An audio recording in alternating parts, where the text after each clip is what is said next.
Saya menyesal sih baru tahu sekarang, ternyata ada level rezeki yang lebih dahsyat daripada teori-teori sebelumnya. Tapi banyak orang yang belum menyadarinya nih. Kita sering mendengar tentang rezeki yang datang dari kerja keras kan, dari usaha dan dari doa. Tapi tahu nggak kalian, ada keajaiban rezeki level 2 yang bisa membuat hidup kita lebih berkah dan rezekinya datang dari arah yang tak terduga. Ini bukan hanya sekedar teori ya, tetapi sudah terbukti dalam kehidupan orang-orang yang memahami ilmunya. Mau tahu bagaimana caranya? Simak video ini sampai akhir, karena ini bisa merubah hidup kalian dalam melihat rezeki untuk selama-lamanya. Bismillahirrahmanirrahim. Assalamualaikum warahmatullahi wabarakatuh. Alhamdulillahirrabbilalamin. Wabihi nasta'in wa ala umuri dunya waddin wa ala alihi wa sahbihi rasulillahi ajma'in. La ilaha illallahul malikul haqqul mubin. Muhammadur Rasulullah sadiqul wa'dil amin. Bagaimana kabar teman-teman yang nonton video ini? Saya doakan semuanya dalam keadaan sehat, dalam keadaan bahagia, serta diberikan keberlimpahan rezekinya, serta diberikan keberkahan atas keberlimpahan tersebut. Di episode sebelumnya kita sudah membahas tentang keajaiban rezeki level 1, dan sekarang kita akan membahas tentang keajaiban rezeki level 2, yaitu bagaimana cara kita menjemput rezeki dengan ilmu ma'rifat. Kalau di level 1 kemarin kita sudah belajar bahwa rezeki itu bukan hanya soal uang, tetapi kesehatan, ilmu, keluarga yang harmonis, ketenangan hati, dan keberkahan hidup itu juga termasuk rezeki teman-teman. Nah, sekarang kita naik level nih. Dari level 1 kita naik ke level 2. Nah, di level 2 ini kita tidak hanya memahami bahwa rezeki itu datang dari Allah. Kita belajar bagaimana cara menjemput rezeki dengan ilmu ma'rifat teman-teman. Rezeki itu bukan hanya soal angka teman-teman, tetapi tentang ma'rifat. Bagaimana kita mengenal Allah dengan mencari rezeki dan menggunakan rezeki itu dengan sebaik-baiknya. Ada beberapa sih yang harus teman-teman catat dan harus teman-teman ketahui. Yang pertama, rezeki itu harus dicari, bukan hanya dikhayalkan saja ya. Ada orang yang kerja keras, banting tulang, tapi rezekinya masih seret. Ada juga orang yang santai-santai saja, tetapi rezekinya lancar. Apa rahasianya? Mari kita bahas. Kita harus paham bahwa rezeki itu ada hukum sebab akibatnya, tetapi ada juga hukum ma'rifatnya. Hukum sebab akibat bagaimana? Kalau mau dapat rezeki, ya dengan berdagang, kerja, investasi, ya bukan cuma hanya diam. Tetapi kalau hukum ma'rifatnya bagaimana Ustadz? Nah, ini rahasianya. Rezeki itu bukan hanya soal usaha, tetapi soal hubungan kita dengan Allah Subhanahu wa Ta'ala. Sebagaimana Allah Subhanahu wa Ta'ala menyampaikan di dalam Quran surat An-Najm ayat yang ke-39, dan bahwa manusia hanya memperoleh apa yang telah dia usahakan. Jadi teman-teman, usaha tetap penting ya, tetapi ada tingkatan yang lebih tinggi ternyata, yaitu usaha yang dibarengi dengan ilmu ma'rifat, mendekatkan diri kepada Allah Subhanahu wa Ta'ala. Lihat burung, burung tidak duduk diam di dalam sangkarnya menunggu rezeki jatuh dari langit, tapi dia juga tidak stres teman-teman. Pagi keluar cari makan, sore pulang dalam keadaan kenyang. Itulah hukum ma'rifat dalam rezeki. Kita harus berusaha, tapi yakin bahwa Allah yang mengatur hasilnya. Kita sudah berusaha dengan maksimal mungkin, dan Allah lah yang mengatur hasil semuanya. Jangan menjadi seperti orang yang usaha mati-matian, tetapi hatinya tidak tenang karena tidak yakin kepada Allah. Dia pikir bahwa rezekinya tergantung kepada pekerjaannya, bukan tergantung kepada Allah. Nah, maka ini kita harus hati-hati bahwa semua yang kita usahakan semuanya tergantung kepada Allah. Yang kedua yang harus kita pahami adalah ma'rifat dalam menjemput rezeki. Nah, di level 2 ini kita akan belajar nih bahwa rezeki itu bukan hanya sekedar dicari, tetapi bisa ditarik dan mendekat.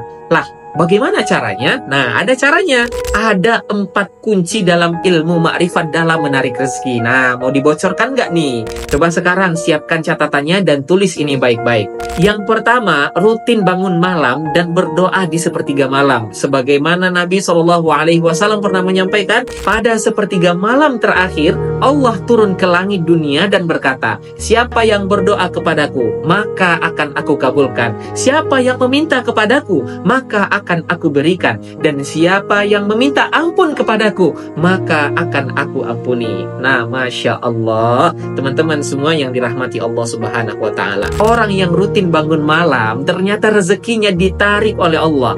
Allah yang menarik rezekinya untuk diberikan kepada dia. Jangan heran kalau orang-orang yang dekat dengan Allah usahanya kecil tetapi hasilnya sangat luar biasa. Pernah nggak melihat orang yang bisnisnya kecil tetapi berkembangnya begitu pesat kan? Nah, bisa jadi dia ada punya hubungan spesial dengan Allah di waktu-waktu yang mustajab. Kita aja yang nggak tahu ya apa hubungan spesial dia dengan Allah. Tetapi teman-teman, yakinlah bahwa ini adalah salah satu kunci supaya rezeki itu datang kepada kita dengan cepat. Yang kedua, menjaga hati dari rasa iri dan dengki. Nah, ini jangan sampai ya, karena hati yang bersih itu seperti magnet rezeki. Tapi hati yang penuh dengan keirian dan kedengkian itu seperti pagar berduri yang menolak datangnya keberkahan. Rasulullah SAW menyampaikan, janganlah kalian saling mendengki, saling membenci, saling memutuskan hubungan. Jadilah kalian hamba-hamba Allah yang bersaudara. Inilah pesan yang disampaikan oleh Rasulullah.